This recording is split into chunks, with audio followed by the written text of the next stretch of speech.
Well, this is a quick video about the 70 Duster and the 318 that I'm putting in there.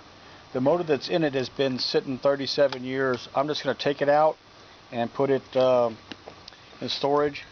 And I have a working 318. There's another video. I think it is probably the one right before this one. I'm doing these in advance. Well, this is the carburetor and intake that I got for that 318 that's out there and waiting for it.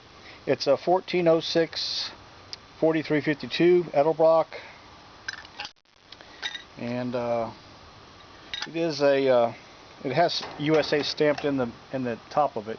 This air gap RPM air gap Edelbrock has got a number 7576 on the back here.